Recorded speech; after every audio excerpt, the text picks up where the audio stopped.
Come. Let's solve this question on the application of Newton's law of motion. What is the acceleration of the system shown below?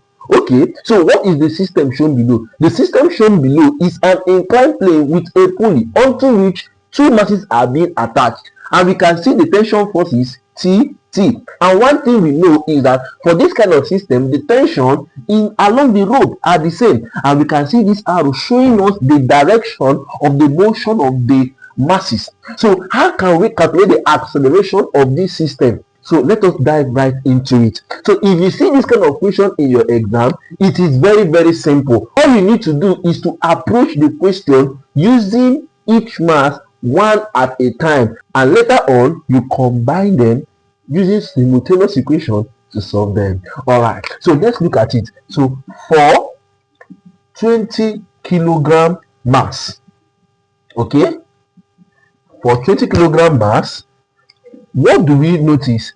There is a tension force that is pushing this 20 kilogram mass up the inclined plane. But if we take cognizance of the free body diagram, or the forces acting on this mass, we see there's another force that is acting on this 20 kilogram mass along the plane, and it's a component of the weight force. The component of the weight force which acts in this direction is equal to mg sine theta. Okay, so along the plane there are two forces that are acting, but these two forces are in opposite direction. And what do we know in vector? That if vectors are in opposite direction, we subtract them. So I'm going to write that T minus mg sine theta is equal to what? Okay, so from Newton's second law of motion, we learned that the net force is equal to mass times linear acceleration. That's F is equal to ma. This can only be used when you are getting the net force. Okay, so we write that T minus mg sine theta is equal to what? Ma. Now, very important, why do I say T minus mg sine theta and not mg sine theta minus T? It is because of this arrow that is suggesting to us that the whole system is moving this way. So it simply means that this will be the force, the tension force here will be bigger or greater than mg sine theta. That is why I have put it this way. So this is our equation 1. Okay, so we are going to substitute to try to simplify the problem. So T minus, what's our mass? Our mass is 20 kilogram times G. Taking G to be what? To be 10. We have 20 times 10, then sine 30 equal to what? Ma. Okay, so we're going to have that T minus 20 times 10 is 200. Then sine 30 is 0.5. 200 times 0.5 is equal to what? 100 is equal to M is 20. We have 20A.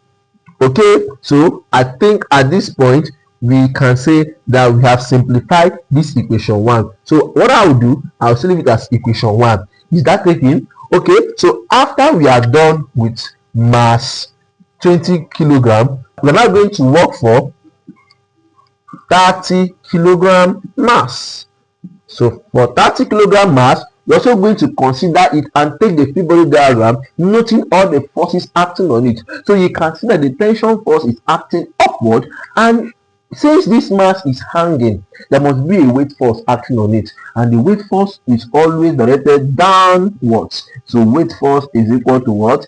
Mg. Therefore, we can see that there are two opposite forces too acting on 30 kilogram mass, which are tension force and the weight force.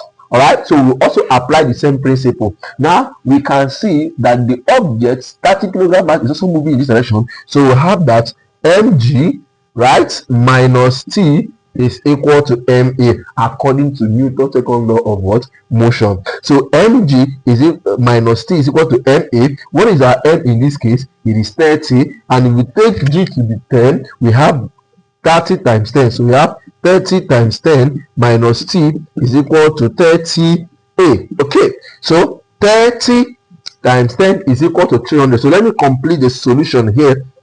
So let me divide here. So 30 times 10 is equal to what? 300 minus t is equal to what? 30a. Okay, so we are going to rearrange this equation so that we can solve this equation and this equation simultaneously. Okay, so we are going to do that. Follow me carefully. We're going to move minus t to this side. It becomes plus t. So I have it here. All right. So I'm going to move what? Plus 300 to this side becomes what? Minus 300, right? And then 38 to this side, it becomes equal to what? Minus what? 38. So this will become our equation 2. Okay, so this is 38. All right, so we are going to be bringing this equation 1 also down. So we have t minus what? 100 is equal to 20 what? A. Remember, this is our equation 1.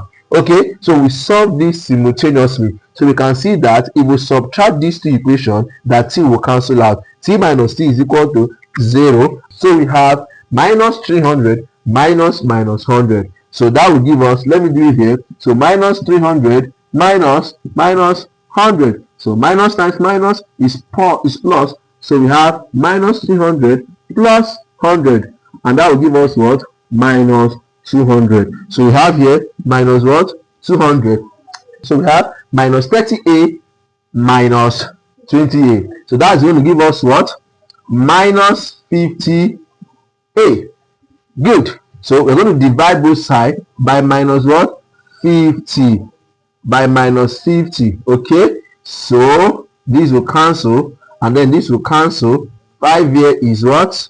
4. Minus divided by minus is plus. So the acceleration is equal to 4 meter per second squared. And this is our answer. See you next time.